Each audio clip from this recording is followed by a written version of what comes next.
దేవునికి మహిమ కలుగును గాక. హల్లెలూయా, హల్లెలూయా. ముందుగా దేవాది దేవునికి కోట్లాది కృతజ్ఞతాస్తుతులు, మహిమ ఘనత ప్రభావాలు చెల్లించుకొనుచున్నాను. ఇక్కడున్న దైవజనులకు, కూడి వచ్చిన మీ అందరికీ కూడా పేరు పేరున ప్రత్యేకమైన వందనాలు. ఈరోజు పరిశుద్ధాత్మ దేవుడు మనల్ని ప్రేమించి మనతో మాట్లాడాలని ఆశపడుతున్న సంగతులను అపోస్తలుడైన పేతురు రాసిన మొదటి పత్రిక 1వ అధ్యాయము 13వ వచనంలో నుంచి చూద్దామా? పేతురు రాసిన మొదటి పత్రిక 1వ అధ్యాయము 13వ వచనం. కాబట్టి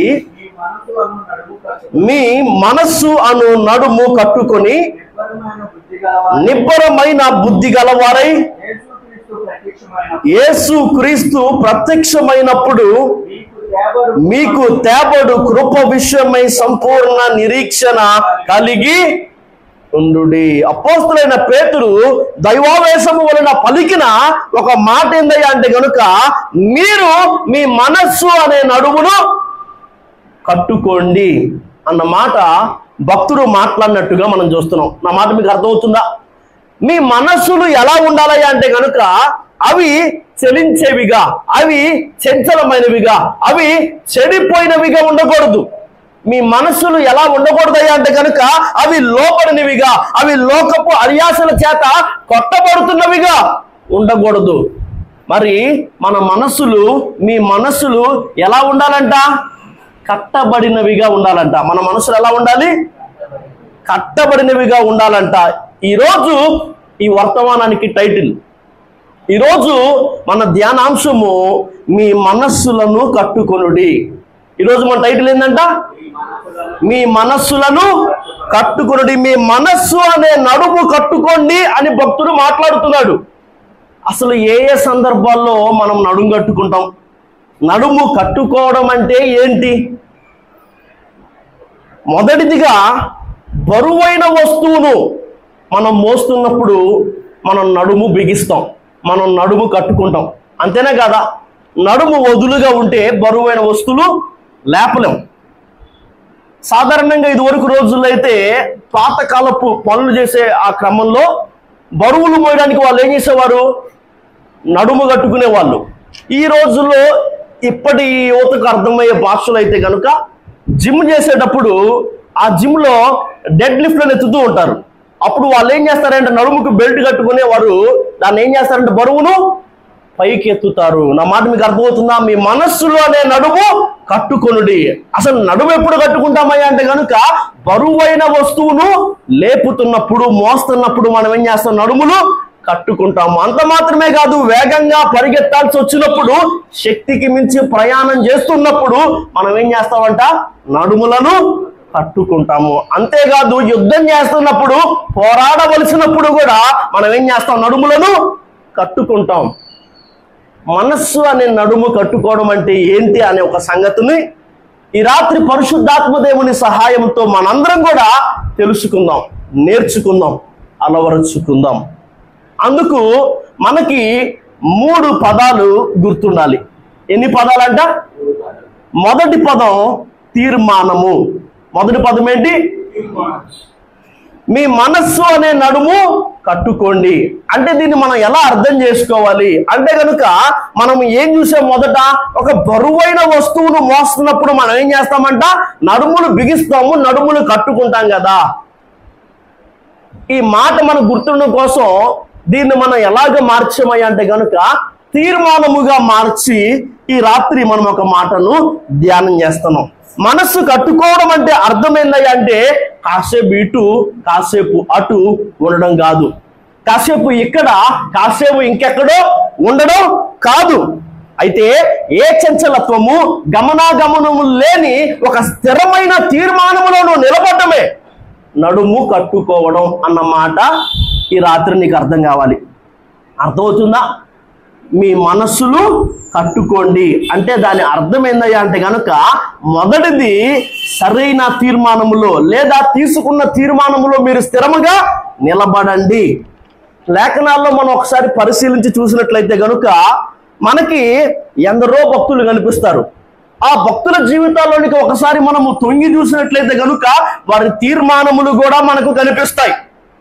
లేక లేక రమారమి 100 ఏండ్ల ప్రాయములో పుట్టాడు. ఎవరు?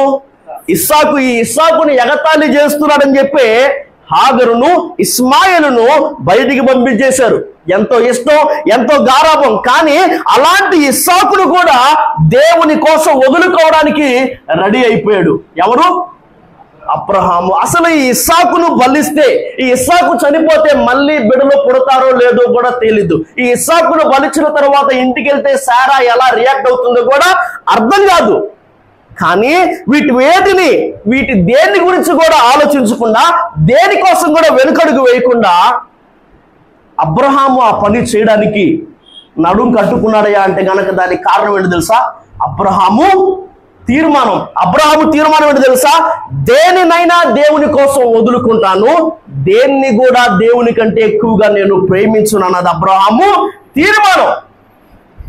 అంత మాత్రమే కాదు, క్రీస్తు విషయమైన నిందను భరించడం కోసం ఐగుప్తు ధనాన్ని, దేవుని ప్రజలతో శ్రమను అనుభవించడం కోసం పాప భోగములను, ఫరో కుమార్తె కొడుకు అనే హోదాను కూడా తొనప్రాయంగా విడిచిపెట్టడం, నిందను శ్రమను గొప్ప భాగ్యంగా ఎంచడం మోషే తీర్మానము.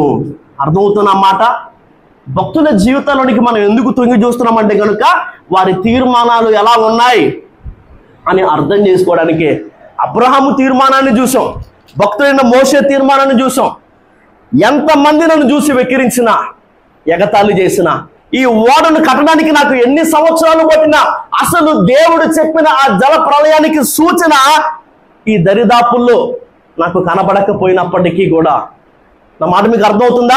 ఈ తరములో ఒకనిగా దేవుని కోసం నేను నిలబడతాను, నడుం కట్టుకొని దేవుడు నిర్మించమని చెప్పిన ఓడను నిర్మించమన్న రీతిలో నిర్మిస్తాను అన్నది భక్తుడైన నోవాహు తీర్మానము.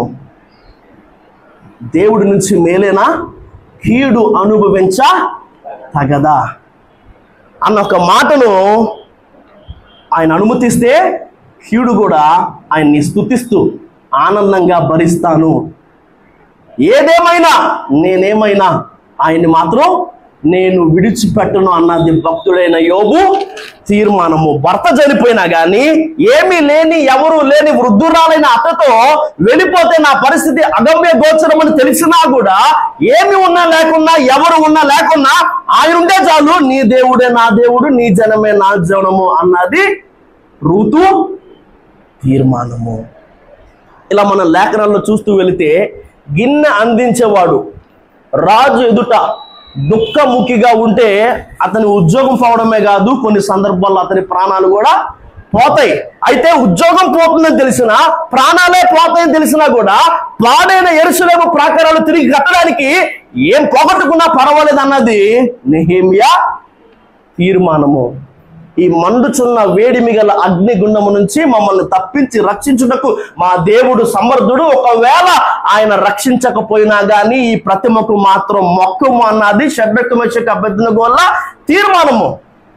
ఈ సింహాల గుహ అయినా కానీ, ఈ శాసనమైనా కానీ నన్ను చిక్కించుకోవడానికే నా శత్రువులు వేసిన ప్లాన్ అన్న సంగతి దానియేలుకు తెలిసినప్పటికీ కూడా తన వాడుక చొప్పున, ఆ మాట అర్థమవుతుందా? ప్రాణాలు పోగొట్టుకోవలసి వచ్చినా, తనని చేజిక్కించుకోవడం కోసమే, అది తన కోసమే పన్నిన వల అని ఎరిగినా కూడా, నేను మాత్రం నా దేవుడితో మాట్లాడకుండా, ఆయనకి ప్రార్థించకుండా ఉండను అన్నది దానియేలు తీర్మానము. నా మట్టుకైతే బ్రతుకుట క్రీస్తు, చావైతే మేలు. వెనుకున్న వాటిని మరచి ముందున్న వాటి కోసం వేగిరపడ్డం భక్తుడైన అపోస్తలుడైన పౌలు తీర్మానం. అర్థమవుతున్నమాట? భక్తులందరికీ వారి తీర్మానాలు ఉన్నాయి. ఆ అన్ని తీర్మానాల్లో కూడా వారు ఎలా అంట? స్థిరంగా, చంచలత్వము, గమనాగమనములు లేని నిలకడగా, ఆ నిలకడగా వారు ఏం చేశారన్న తీర్మానాల్లో నిలబడ్డారు. మరి నీ తీర్మానం ఏది? కొన్ని రోజులు మందిరానికి వస్తావు, కొన్ని రోజులు మందిరాన్ని మానేస్తావు, కొన్ని రోజులు ప్రార్థన చేస్తావు, కొన్ని రోజులు ప్రార్థన చేయడమే మర్చిపోతావు, కొన్ని రోజులు వాక్యం చదువుతావు, కొన్ని రోజులు వాక్యం చదవు, కొన్ని రోజులు బాప్తిస్మం తీసుకుంటానని చెప్తావు, అడిగితే ఏమో ఇప్పుడే కదా ఇంకా టైం ఉందని చెప్తావు. నీ తీర్మానం ఏది? నీ మనసు కట్టబడినదేనా? నా మాట మీకు అర్థమవుతుందా? దేవాది దేవుడి రాత్రి వర్తమానము ద్వారముగా మనతో మాట్లాడుతున్న ఒక మాటను తెలుసా? అది ఆయన ఆశ. మన మనస్సులు అనే నడుము కట్టబడాలి, మన మనస్సులను మనము కట్టుకోవాలి అన్నది దేవుని ఆశ. ఈ మాటను మనం ఎలా అర్థం చేసుకోవాలి అంటే కనుక, మొదటిది మనం ఏం చూసాం? తీర్మానము. కాసేపు ఇటు, కాసేపు అటు, కాసేపు ఇక్కడ, కాసేపు అక్కడ, కాసేపు ఈ మాట, కాసేపు ఇంకో మాట. అది కాదు. మన మనసులు ఎలా ఉండాలంట? కట్టబడినవై ఉండాలి. మనము తీర్మానములో నిలకడగా నిలబడగలిగిన వారమై ఉండాలి అన్నది దేవుని ఆశ, దేవుని ఆలోచన. మీ మనస్సులను కట్టుకోండి అంటే దాని అర్థం ఏంటో తెలుసా? ఆ చంచలత్వాన్ని, ఆ గమనాగములను మీరేం చేయాలి? మానుకోండి, విడిచిపెట్టండి. తీసుకున్న తీర్మానం మీద స్థిరంగా కదలని వారిగా నిలబడండి అన్నది దాని మొదటి అర్థము. రెండవదిగా మీ మనసులను కట్టుకోండి. నా మాట అర్థమైందా? నేనేం చెప్పాను? మొదట మీ మనసులు కట్టుకోండి అన్నది ఈ రాత్రి మన వర్తమానానికి టైటిల్ అయితే కనుక, మీ మనసులు అనే నడుము కట్టుకోండి అని భక్తులు మాట్లాడిన మాట. అసలు నడుమే సందర్భంలో కట్టుకుంటాము అన్న కోణంలో మనం ఒక మాటను ధ్యానం చేస్తూ వస్తూ ఏం చేసాం? మొదట తీర్మానం అన్న ఒక పదాన్ని మనం ఆధారం చేసుకొని మన మనస్సును కట్టుకోవడం లేదా మనసు అనే నడిని కట్టుకోవడం అంటే ఏంటయ్యా అంటే కనుక, తీర్మానములో స్థిరముగా నిలబడ్డం. భక్తుల జీవితాల్లో నుంచి వారు తీసుకున్న తీర్మానాలు మనం చూసాం. ఏదేమైనా, నేనేమైపోయినా, ఏమున్నా లేకపోయినా కానీ ఆ తీర్మానం మీద నుంచి నేను పక్కకి తొలగను, అదే తీర్మానములో నిలబడతాను అని వారు ఉన్నట్టుగానే నువ్వు తీసుకున్న తీర్మానాలు చాలా ఉన్నాయి. ప్రతి న్యూ ఇయర్కి కూడా చాలా మంది రకరకాలైన తీర్మానాలు తీసుకుంటూ ఉంటారు. కొందరు మందిరంలో పరిచయం చేస్తారని, కొందరు దేవుని కోసం అది చేస్తారని, ఈ వారం నుంచి, ఈ రోజు నుంచి నేను ఇలా ఉంటానని, దాన్ని మానేస్తానని, పలు రకాలైన తీర్మానాలు తీసుకురావు కదా. కాసేపు అవి చేస్తావు, కాసేపు వాటిలోంచి పక్కకు తొలగిపోతావు, కాసేపు బాగుంటావు, కాసేపు ఏం చేస్తావంట పడిపోతావు. నువ్వు అలా ఉండకూడదుగా. నువ్వు ఎలా ఉండాలంట? స్థిరముగా నువ్వు తీసుకున్న తీర్మానములో నిలబడాలి అన్నది దేవుని ఆశ, దేవుని ఆలోచన. మీ మనస్సులను కట్టుకోండి అంటే రెండవ అర్థం ఏందయ్యా అంటే కనుక, మొదటిదిగా మనం ఏం చూసాం? మొదటిదిగేమో మనం ఒక బరువైన వస్తువును మోస్తున్నప్పుడు నడుము కట్టుకుంటామని చూసాం కదా. రెండవదిగా మనము వేగంగా పరిగెత్తాల్సి వచ్చినప్పుడు, శక్తికి మించిన ప్రయాణాన్ని మనము చేయవలసి వచ్చినప్పుడు మనం ఏం చేయాలి? నడుము కట్టుకోవాలి కదా. పడిపోయిన ప్రాకారాన్ని మనం తిరిగి కడదాం రండి అని నెహెమ్యా ఎప్పుడైతే పిలిచాడో వారిని వారు బలపరుచుకున్న మాట తెలుగులో రాయబడి ఉంది. అయితే ఇంగ్లీష్ లో ఒక ట్రాన్స్లేషన్ లో రాయబడిన మాట ఏంటంటే, they rolled up their sleeves అన్న మాట రాయబడి ఉంది. వాళ్ళ చేతులు ఏం చేశారంటే, వాళ్ళు రండి మనందరం కూడా పడిపోయిన ప్రాకారాన్ని తిరిగి కడదామనగానే వాళ్ళు ఏం చేశారంటే చేతులు మడత పెట్టారంట. కాళ్ళు ఎగరేసి చెప్తున్నా అన్న మాటకి అర్థం ఏంటి? గొప్పగా గర్వంగా చెప్తున్నానని. చేతులు మడతేయడానికి అర్థం ఏంటి? రెడీ. నడుము కట్టుకోవడానికి కూడా ఉన్న అర్థం అదే. ఏంటంట?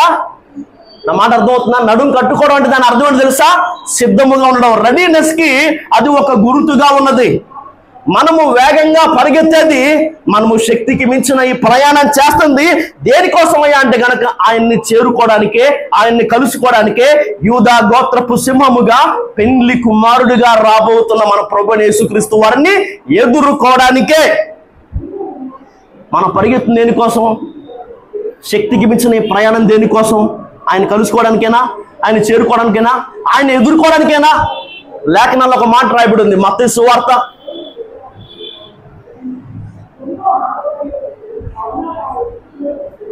24వ అధ్యాయము 44వ వచనాన్ని చూద్దామా. మీరు అనుకొనని గడియలో మనుష్య కుమారుడు వచ్చును గనుకనే మీరును సిద్ధముగా ఉండుడి. మీ మనస్సులు అనే నడుము కట్టుకోవడం అంటే అర్థం ఏంటంటే, మొదటిది తీర్మానం అని చూసాం. రెండవదిగా మనం ఏం చూస్తున్నామంట? రెండవదిగా సిద్ధపాటు. రెండవది ఏంటంట? సిద్ధపాటు. మనం దేనికోసం సిద్ధపడి ఉండాలి? మనం దేనికోసం రెడీగా ఉండాలంటే కనుక, మీరు అనుకున్న గడియలో ఆయన వస్తాడు కాబట్టి మీరు ఆయన్ని ఎదుర్కోవడం కోసం సిద్ధంగా ఉండాలి. బుద్ధి కలిగిన కన్యకులు 5 ఏం చేశారంట? సిద్ధపడ్డారు. వారు తమ దివిటీలు చక్కపరుచుకుంటారు అన్న మాట రాయబడి ఉంది. వారు దివిటీలు ఏం చేశారంట? చక్కబరుచుకున్నారు. మరి మనం కూడా సిద్ధపడడం అంటే అర్థం ఏంటో తెలుసా? మన జీవితాలను కూడా మనం ఏం చేయాలి? చక్కబరుచుకోవాలి. ఏం తక్కువగా ఉంది? ఏది అవసరం లేదు? అర్థమవుతుందా? మన దీపం, ఆత్మదీపం ఆరిపోకుండా ఉండడానికి మనం ఏం చేయాలి? మనం ఏం అడ్డు పెట్టాలి? ఏం తీసేయాలి? ఏం తెచ్చుకోవాలి? ఈ దిద్దుబాటులోనికి రావడమే, మనల్ని మనం దిద్దుకునే ఒక అనుభవంలోనికి రావడమే మనం సిద్ధంగా ఉండడం. అర్థమవుతున్నమాట? ఆయన ఎప్పుడు వస్తాడో మీకు తెలియదు కాబట్టి ఆయన ఎప్పుడు వచ్చినా కానీ మీరు ఎలా ఉండాలి? రెడీగా ఉండాలి. అయ్యా నువ్వు రేపు వస్తావో అనుకున్నానయ్యా, ఈ రాత్రి మారుదాం అనుకున్నాను, ఈ రాత్రి బాప్తిజం తీసుకుందాం అనుకున్నాను, ఈ జనవరి 1కి నేను బాప్తిజం తీసుకుందాం అనుకున్నాను, ఈ జనవరి 1 నుంచి ఈ మందు సిగరెట్ మానేద్దాం అనుకున్నాను, రేపటి నుంచి చేద్దాం అనుకున్నాను అని నువ్వు చెప్పినంత మాత్రాన ఆయన దాన్ని ఎట్టి పరిస్థితుల్లో కూడా ఉపేక్షించడు. ఆయన ఎప్పుడు వచ్చినా కానీ నువ్వు ఎలా ఉండాలి? రెడీగా ఉండాలి, సిద్ధంగా ఉండాలి. మీ మనస్సునే నడుము కట్టుకోండి అన్న మాటకు అర్థమేంటో తెలుసా? సిద్ధపాటు. ఆయన మీరు అనుకున్న గడియలో వస్తాడు కాబట్టి ఆయన ఎప్పుడు వచ్చినా కానీ ఆయన ఎదుర్కోవడానికి మీరు సిద్ధంగా ఉండండి అన్నది ఒక అర్థం. మనం ఎప్పుడు సిద్ధంగా ఉండాలి అంటే కనుక నహూము గ్రంథము 2వ అధ్యాయము 1వ వచనము. ఎవరు? లయకర్త.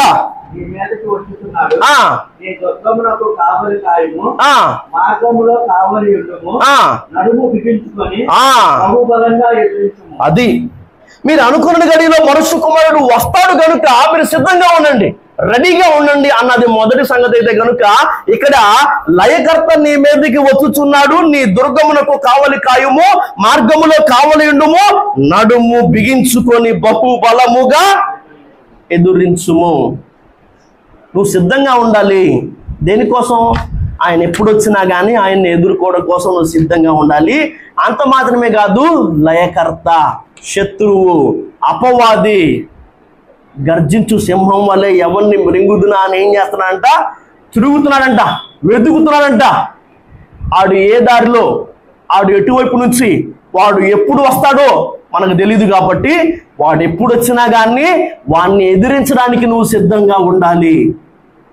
మొదటిదేమో తీర్మానం, రెండోదేమో సిద్ధపాటు. మనం అనుకోని గడియలో ఆయన వస్తాడు కాబట్టి ఆయన ఎప్పుడు వచ్చినా ఆయన్ని ఎదుర్కోవడానికి సిద్ధంగా మనం ఉండాలి. మనం ఊహించని, మనం అనుకోని ఒక రీతిలో అపవాది మన జీవితాలకి వచ్చే ప్రయత్నం చేస్తాడు కాబట్టి వాడు ఎప్పుడు వచ్చినా, వాడు ఎటువైపుకి వచ్చినా వాడిని ఎదిరించడానికి మనం ఎలా ఉండాలి? సిద్ధముగా ఉండాలి అన్నదే ఈ మాటకు అర్థం. మీ మనస్సులు కట్టుకోండి, తీర్మానము. మీ మనస్సులు కట్టుకోండి, సిద్ధపాటు. మీ మనస్సులు కట్టుకోండి. ఒక బరువైన వస్తువును మనం మోసేటప్పుడు నడుము కట్టుకోవాలి. వేగంగా పరిగెత్తాల్సి వచ్చినప్పుడు, శక్తికి మించిన ప్రయాణం చేస్తున్నప్పుడు నడుమును కట్టుకోవాలి. అంత మాత్రమే కాదు, యుద్ధములో మనము పోరాడవలసి వచ్చినప్పుడు నడుములు ఏం చేయాలంట? మనము కట్టుకొని ఉండాలి. మొదటిది తీర్మానము, రెండవది సిద్ధపాటు, మూడవది పోరాటము. మూడవది ఏంటి చెప్పండి? పోరాటము. ప్రతి క్రైస్తవుని జీవితంలో కూడా పోరాటాలు సర్వసాధారణం, ఒక సామాన్యమైన సహజమైన విషయం. అవునా కదా? ఎవరి జీవితాల వారికి వ్యక్తిగతమైన పోరాటాలు ఉంటూనే ఉంటాయి. చాలా సందర్భాల్లో మనము ఈ మాటలు ధ్యానం చేసాం. అవి పలు రకాలైన పోరాటాలని. అయితే ఏ పోరాటాన్నైనా కానీ గెలవడానికి మనకి 2 విషయాలు ఖచ్చితంగా తెలిసి ఉండాలి. ఎన్ని విషయాలు? 2. మనం పోరాడాల్సింది ఎవరితో, ఎలా పోరాడితే మనం గెలుస్తాము అన్న 2 విషయాలు మనకు తెలియాలి. ఏం తెలియాలంట?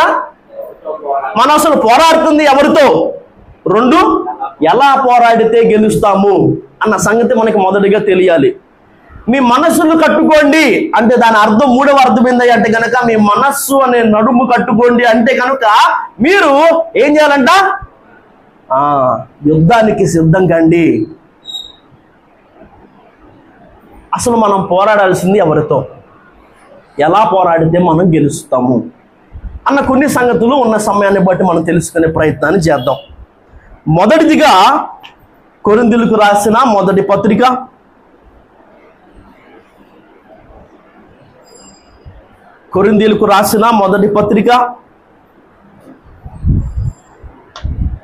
9వ అధ్యాయము 27వ వచనం చూద్దాం ఒకసారి. గాలిని కొట్టినట్లు నేను పోట్లాడట్లేదు కానీ ఒకవేళ ఇతరులకు ప్రకటించిన తరువాత నేనే భ్రష్టుడనై పోదునేమో అని నా శరీరమును నలగొట్టి దాన్ని లోపరుచుకొనుచున్నాను. భక్తుడైన అపోస్తులైన పౌలు గారు మాట్లాడుతున్న ఒక మాట ఏందయ్యా అంటే గనుక ఆయన పోట్లాడుతున్నాడంట. దేంతో ఆయన దేంతో పోట్లాడుతున్నాడు అంటే గనుక ఆయన మనకి శత్రువు ఎవరు అని చెప్తున్నాడంటే గనుక ఎవరంట? మన శరీరమే. ఏదైనా ఒక పోరాటాన్ని గెలవడానికి మనకు 2 విషయాలు తెలియాలి. మనం ఎవరితో పోరాడుతున్నాము, ఎలా పోరాడితే గెలుస్తాము. ఇక్కడ మనం పోరాడవలసింది మొదట దేంతో అంట? మన శరీరముతో అన్నమాట ఇక్కడ భక్తుడైన ఆ పౌలు గారు స్పష్టంగా మనకు తెలియజేస్తున్నాడు. అయితే మనం అర్థం చేసుకోవాల్సిన ఒక సంగతి, ఒక విషయం ఏంటంటే కనుక లేఖనాల్లో చాలా సందర్భాల్లో దేవుని ప్రజలు, దేవుని బిడలైన ఇశ్రాయేలీలను హతము చేయాలని, చేజిక్కించుకోవాలని ఎందరో శత్రు రాజులు ఏం చేశారు? ప్రయత్నించారంట. కానీ కొన్ని సందర్భాల్లో జరిగిన ఒక విషయం ఏంటంటే కనుక దేవుడు వారిని తారుమారు చేయగా వారు వాళ్ళని వాళ్ళే పొడుచుకున్నారంట. వాళ్ళ మీద వాళ్ళే పడి వాళ్ళని వాళ్ళే చంపేసుకున్నారంట. ఉదాహరణకి దినవృత్తాంతములు 2వ గ్రంథము 20వ అధ్యాయము 23వ వచనంలో యూదా రాజైన యెహోషాపాతు మీదకి వచ్చిన మోయాబీలు, అమ్మోనీయులు, సిరియనులు, మోయానీయులు ఇలా ఇంతమంది కలిసి ఎక్కడికి వచ్చారంట? యూదా రాజైన యెహోషాపాతు మీదకి వచ్చారంట. అయితే ఈ యుద్ధంలో మీరు పోరాడవలసిన పనేమి లేదు. ఈ యుద్ధాన్ని జరిగించేవాడిని నేనే అని దేవుడు మాట్లాడి అక్కడ జరిగిన ఆ సందర్భాన్ని మనం చూసినట్లయితే కనుక అక్కడ ఏమైందంటే కనుక వాళ్ళు ఒకరిని ఒకరు వాళ్ళని వాళ్ళే హతము చేసుకున్నట్టుగా మనం ఆ సందర్భాల్లో చూస్తాం. సౌలు కుమారుడైన యోనాతాను ఫిలిష్తీయుల్లో కొంతమందిని చంపాడని దగ్గరగా 30,000 రథాలు 6,000 రౌతులను వేసుకొని ఇసుక రేణువులంతమంది జనాన్ని వేసుకొని ఎక్కడికి వచ్చారంట? ఫిలిష్తీయులు యుద్ధం చేయడానికి వచ్చారంట. అయితే ఏం లాభం? వాళ్ళను వాళ్ళే పొడుచుకొని వాళ్ళే చనిపోయారంట. మిడతల వలె ఉన్న మిద్యానీయులు, గిద్యోను 300 మందిని వేసుకొని వెళ్ళాడు. ఏం చేశారు? బోర్లు ఊదారు, కుండలు బాలు కొట్టారు, దివిటీలు వెలగనిచ్చారు, కేకలు వేశారు. అప్పుడు అక్కడ రాబడిన మాట న్యాయాధిపతుల గ్రంథం 7వ అధ్యాయం 22వ వచనంలో మనకు కనిపించే మాట ఏంటంటే కనుక ప్రతి వాని ఖడ్గము పొరుగు వాని మీదకు దేవుడు త్రిప్పాడన్న మాట రాయబడి ఉంది. అయితే ఆ మిద్యానీయులు ఏం చేశారు? వాళ్ళను వాళ్ళే పొడుచుకున్నారంట. ఈ మాటలు మనం ఎందుకు వింటున్నామయ్య అంటే కనుక ఒక యుద్ధం జరుగుతుంది, దానికి నువ్వేం చేయాలి? రెడీ అవ్వాలి, సిద్ధపడాలి. అసలు ఆ యుద్ధాన్ని నువ్వు గెలవాలంటే నీకు తెలియాల్సిన 2 విషయాలు ఏంటి? అసలు నువ్వు పోరాడుతుంది ఎవరితో? నీ వాళ్ళెవరు? శత్రువులు ఎవరు? నువ్వు చంపాల్సింది ఎవరిని? నువ్వు నీ పక్కన ఉంచుకోవాల్సింది ఎవరిని? నువ్వు నీ వారికే హాని చేసుకొని, నువ్వు నీ వారికే గాయాలు చేసి, నువ్వు నీ వారిని హతం చేస్తే ఇక యుద్ధంలో నువ్వు ఎప్పుడు గెలుస్తా? అర్థమవుతుందా? నడుము కట్టుకోవాలి, మనస్సు అనే నడుము కట్టుకోవాలి. నీకు తెలియాల్సిన ఒక విషయం ఏంటంటే కనుక నీ వాళ్ళెవరు, నీ పక్షాన్ని నిలబడే వాళ్ళు ఎవరు, నువ్వు పోరాడవలసిన శత్రువు ఎవడు అన్న సంగతి నీకు అర్థం కావాలి. రెండవదిగా అసలు నువ్వు ఎలా పోరాడితే గెలుస్తావన్న సంగతి కూడా తెలియాలి. మనం ఇందాక ధ్యానించిన సంగతిని బట్టి పౌలు గారు దేనితో పోట్లాడుతున్నాడు? పౌలు గారు దేనితో పోరాడుతున్నాడు? మన శత్రువు ఏది అయితే మొదట, మన శత్రువు ఏది మొదట? శరీరం. అయితే ఆ శరీరాన్ని మనం ఎలా ఓడించాలి? అదే మాట ఒకసారి మళ్ళీ చదువుదాం. నా చదివిన అదే మాట. గాలిని కొట్టినట్లు నేను పోట్లాడట్లేదు కానీ ఒకవేళ ఇతరులకు ప్రకటించిన తరువాత నేను భ్రష్టుడనైపోదునేమో అని నా శరీరమును నలగగొట్టి దాన్ని లోబరుచుకొనుచున్నాను అన్న మాట భక్తుడు మాట్లాడాడు. మన శత్రువు ఎవరు? శరీరం. పౌలు గారు దాంతో ఎలా పోరాడుతున్నాడంటే కనుక దాన్ని ఏం చేస్తాడంట? దాన్ని నలగొట్టి లోపరుచుకుంటున్నాడు. అందుకే నీ శరీరాన్ని ఎక్కువగా ప్రేమించొద్దు. నీ శరీరం నీ శత్రువు. నువ్వు దాన్ని సుఖపెట్టినా, నువ్వు దాన్ని బాగా పోషించినా, నువ్వు దాన్ని అదేబడి అని కాని అని ఇస్తా కూర్చున్నా, నువ్వు యుద్ధంలో ఓడిపోతావు. అర్థమవుతున్న మాట? నీ శత్రువు ఎవరు? నీ శరీరమే. ఆ సంగతి నీకు అర్థం కావాలి. యుద్ధంలో గెలవాలంటే నువ్వు పోరాడుతున్న ఎవరితో సంగతి నీకు మొదట అర్థం కావాలి. అది నీ శత్రువు, అది నీ శరీరమే. దాన్ని నువ్వు ఎలా గెలవాలో తెలుసా? దాన్ని నువ్వు నలగొట్టి లోపరుచుకోవాలి. ఉపవాస జాగరణముల చేత నువ్వు శరీరాన్ని ఏం చేయాలంట? నలగొట్టాలి. ఏదేదో అడుగుద్ది శరీరం. అక్కడికి వెళ్దామనిద్ది, ఇది చేద్దామనిద్ది, వాళ్ళతో మాట్లాడదామనిద్ది, దీన్ననిద్ది, దాన్ననిద్ది, వాడనిద్ది, ఇదనిద్ది. నా మాట అర్థమవుతుందా? ఉపవాస జాగరణముల చేత శరీరానికి బాగా అవసరమైన నీరు, శరీరానికి బాగా అవసరమైన ఆహారము, శరీరానికి బాగా అవసరమైన నిద్ర మనం ఏం చేస్తున్నాం? ఇవ్వట్లా. శరీరం అడుగుతుంది, నాకు ఆకలేస్తుంది, అన్నం పెడతావా? పెట్టను. నాకు దాహం అవుతుంది, నీళ్ళు ఇస్తావా? ఇవ్వను. నాకు నిద్ర వస్తుంది, నేను నిద్రపోను. ప్రార్థనలోనే ఉంటాను, దేవుడితోనే సహవాసంలో ఉంటాను. దానికి బాగా అవసరమైన దాన్ని అడుగుతున్నా కానీ శరీరానికి నో నో నో అని చెప్పడం అలవాటు చేసుకున్నాం. తర్వాత అది ఆశపడేవి కొన్ని అడిగింది. ఈ పాపం చేద్దాం, బాగా బద్ధకంగా ఉంది, ఈరోజు ప్రార్థన చేయకుండా పనుకుందాం, ఏముందిలే ఈరోజు కాకపోతే ఇవాళ రేపు కలిపి రేపు వాక్యం చదువుదాం, కొంచెం నీరసంగా అనిపిస్తుంది, మందిరాన్ని మనం మానేద్దాం. నీ శరీరం అడిగిన ప్రతిదాన్ని దానికి ఇచ్చుకుంటూ వెళితే, నీ శరీరాన్ని నువ్వు సుఖపెడితే యుద్ధంలో అది గెలిచిద్ది. నువ్వేం చేస్తావు? ఓడిపోతావు. మరి నువ్వు దాన్ని గెలవాలంటే ఏం చేయాలి? దాన్ని నలగొట్టి నువ్వు లోపరుచుకోవాలి. ఉపవాస జాగరణముల చేత దానికి no no no no no అని చెప్పడం అలవాటు చేసి నువ్వు దాన్ని నలగొట్టి లోపరుచుకోవాలి. భక్తుడైన పౌలు గారు మాట్లాడుతున్న మాట సమయం లేదు కాబట్టి రోమిలికి రాసిన పత్రిక 7వ అధ్యాయము 18, 19, 24 మాట్లాడతాడు. నేను ఏం చేయాలనుకుంటున్నానో దాన్ని చేయలేకపోతున్నాను, నేను ఏం చెయ్యకూడదు అనుకుంటున్నానో దాన్నే చేస్తున్నాను. నా శరీరంలో ఒక పాప నియమం ఉందన్న సంగతి నేనేం చేశాను? గ్రహించాను, తెలుసుకున్న మాట భక్తుడు మాట్లాడతాడు. మనకు అర్థం కావాల్సిన ఒక సంగతి, ఒక విషయం ఏంటంటే కనుక మన శరీరాన్ని ఏం చేయాలి? సుఖపెట్టకూడదు, శరీరాన్ని నలగగొట్టి లోపరుచుకోవాలి. రెండవదిగా రోమిలికి రాసిన పత్రిక 8వ అధ్యాయము 13, 14 వచనాల ప్రకారముగా మీరు శరీరానుసారముగా ప్రవర్తించిన ఎడల చావవలసిన వారై ఉందురు గాని ఆత్మ చేత శరీర క్రియలను చంపిన ఎడల జీవించదురు. దేవుని ఆత్మ చేత ఎందరు నడిపించబడుదురు వారందరూ దేవుని కుమారులై. మీరు శరీరానుసారంగా ప్రవర్తించకూడదు, మీరు ఆత్మానుసారముగా, మీరు ఆత్మ చేత నడిపించబడాలి.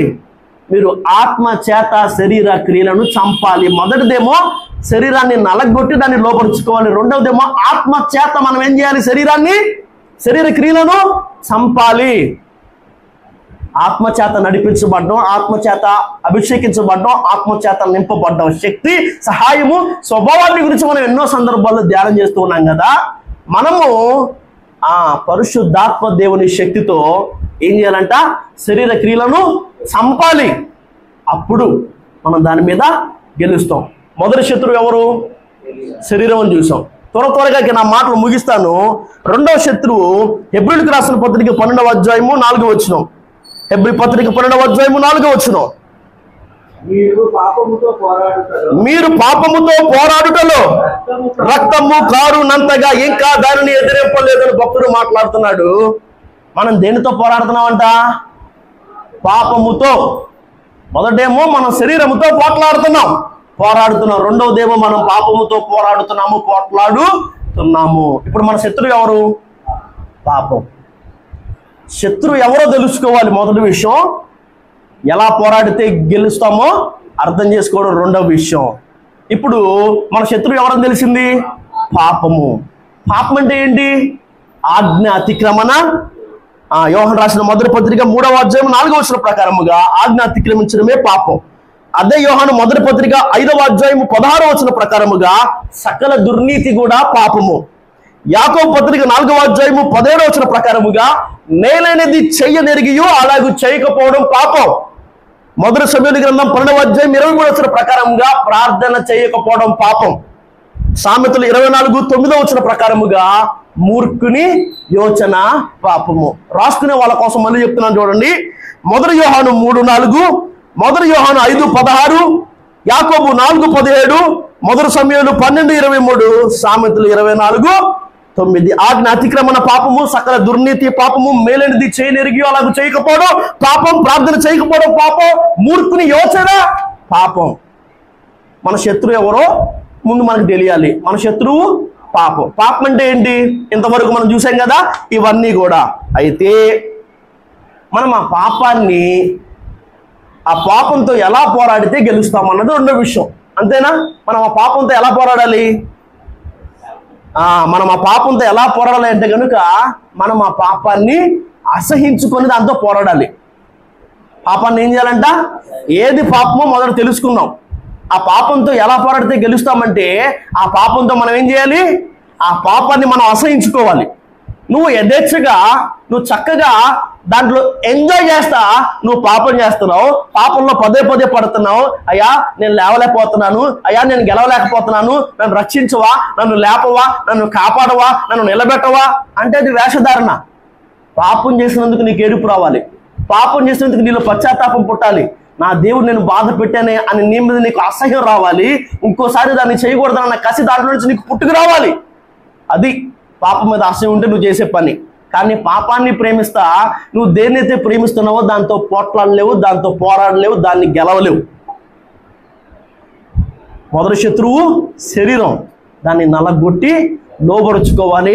ఆత్మ చేత శరీర క్రియలను మనము చంపాలి. రెండవది పాపము, మన శత్రువు. మనం దాంతో ఎలా పోరాడాలి?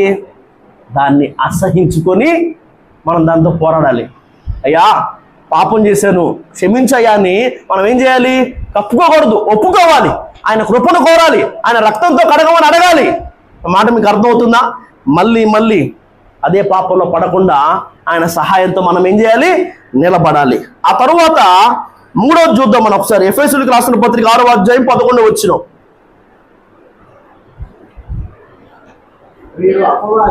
మీరు అపవాది అనగా సాతాను తంత్రములను ఎదిరించుటకు శక్తిమంతులగునట్లు దేవుడిచ్చు సర్వాంగ కవచమును. నిద్రపోతున్న వాళ్ళందరికీ కూడా నిండు వందనాలు. నా మాటలు ముగిస్తున్నాను మరొక 2 నిమిషాల్లో. మూడవదిగా మన శత్రువు ఎవరు? అపవాది. మన శత్రువు ఎవరు?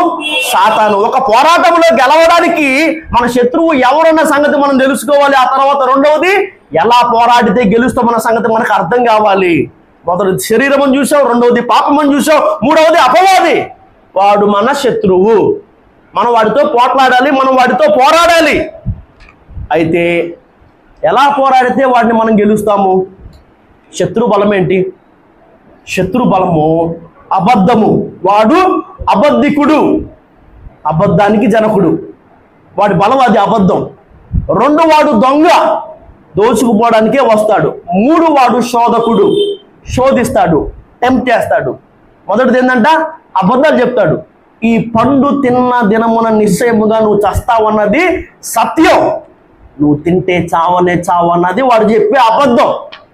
నమ్మడానికి చాలా ఈజీగా ఉంటుంది, వీలుగా ఉంటుంది. ఇదేరా బాబు నిజమేమో అని అనిపించేట్టుగా ఉంటుంది. అదే వాడి బలం, అబద్ధం. రెండోది ఏంటి? దొంగతనం. దొంగ ఎప్పుడు కూడా తలుపు కట్టి నేను కాస్త ఈ ఫ్యాన్ నాకు కావాలి, కాస్త ఈ ఫ్రిడ్జ్ నాకు కావాలి, బంగారం ఆ బీరువాలో దాచవద్దు నాకు కావాలి అని చెప్పు తీసుకెళ్తాడా? కొన్ని సందర్భాల్లో వాడు ఏం చేస్తాడో తెలుసా? మనకి తెలిసిన వాడుగానే, మనకు తెలిసినట్టుగానే ఇంట్లోకి వచ్చి అన్నిటినీ గమనిస్తాడు, అన్నిటినీ చూసుకుంటాడు. ఎక్కడేం పెడుతున్నారు, ఎక్కడేం దొరికిద్ది అన్నీ తెలుసుకొని నువ్వు అనుకోనే ఒక టైంలో వాడు ఏం చేస్తాడో తెలుసా? నీకు తెలియకుండా లోపలికి వచ్చి వాటన్నిటినీ నువ్వు ఏదో ఒక మేకాడికి వదిలేసావు. ఇక టైం లేదు కాబట్టి నేను మళ్ళీ ఆ కథ జోలికి వెళ్తలా. ఏ కథ? ఇంట్లో ఒక మేక వదిలేశారు కదా, ఆ కథ. ఒక మేక వదిలేసావు, ఒక మేకే కదా ఏమైందో అనుకున్నావు. వాడు ఆ మేకు పట్టుకొని ఇంట్లోకి వస్తున్నాడు, వాడికి కావాల్సినవన్నీ చూసుకొని వెళ్తున్నాడు. వాడికి నచ్చినప్పుడు నువ్వు అనుకున్నప్పుడు ఇంట్లోకి వచ్చి వాడు వాటన్నిటిని దోచుకొని వెళ్తాడు. వాడు ఒక దొంగ, వాడు అబద్ధికుడు, వాడు దొంగ, వాడు శోధకుడు. వాడు ఏంటంట? టెంప్ట్ చేస్తాడు. నువ్వు దేవుడు అయితే ఈ రాళ్ళను రొట్టెలుగా చేసుకో, ఇక నుంచి కిందకి దూకు. నా మాట అర్థమవుతుందా? ఇలాగా టెంప్ట్ చేస్తూ ఉంటాడు, శోధిస్తూ ఉంటాడు. దేవుడిని ప్రార్థనలు ఆలకించట్లేదేమో, దేవుడి మీద కోపంగా ఉన్నాడేమో, నీకు ఈ పరిస్థితి మారదేమో, నీ జీవితం ఇంతేనేమో, చావు నీ గతేమో. వాడు ఏం చేస్తాడు?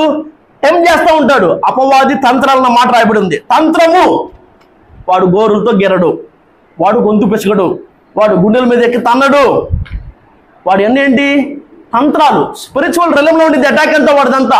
ఇక్కడ మైండ్లో వాడు మనతో ఏం చేస్తాడు? పోరాడుతూ ఉంటాడు, శోధిస్తూ ఉంటాడు. ఏది శోధన, ఏది దేవుడి నుంచి వచ్చింది, ఏది వాడు పెడుతున్నాడు, దీంట్లో నుంచి మనం బయటికి రావడానికి ఏం చేయాలి అన్న సంగతులు మనకు కూడా బాగా తెలియాల్సి ఉన్నది. మన శత్రువు ఎవడు? అపవాది. వాడి బలం ఏంటి చూసాం. అయితే ఎలా పోరాడితే వాడిని మనం గెలుస్తామని అంటే కనుక దేవుడిచ్చు సర్వాంగ కవచాన్ని మనము ధరించాలి అన్నది మొదటి విషయం. ఆ సర్వాంగ కవచాన్ని గురించి లేఖనాల్లో రాయబడిన సంగతి మనకు తెలుసు కదా. నడుముకు సత్యం అనే దట్టి, నీతి అనే మైమరువు, పాదములకు సిద్ధ మనస్సు అనే జోడు, విశ్వాసం అనే డాలు, రక్షణ అనే శిరస్త్రాణము, దేవుని వాక్యం అనే ఆత్మ ఖడ్గము. మనం ఏం చేయాలంట? సర్వాంగ కవచాన్ని ధరించాలి. మీరు దేవునికి లోబడి ఉండండి, అపవాదిని ఎదిరించండి, అప్పుడు వాడు మీ ఎదురు నుంచి పారిపోతాడన్న మాట ఉంది. సర్వాంగ కవచాన్ని ధరించుకోవాలి. రెండవది, నువ్వు దేవునికి లోబడాలి, అప్పుడు ఆయన ఎదిరించాలి. వాడు ఏం చేస్తాడు? ఓడిపోవడం కూడా కాదు, భయపడి పారిపోతాడు. వాడు పారిపోవాలని నువ్వేం చేయాలి? దేవునికి లోబడాలి. మీ మనస్సులను కట్టుకోండి, మీ మనస్సులు అనే నడుమును కట్టుకోండి. మొదటిది తీర్మానము, రెండవది సిద్ధపాటు, మూడవది యుద్ధము లేదా పోరాటము. దేవుడి మాటలు దీవించును గాక. ఆమెన్.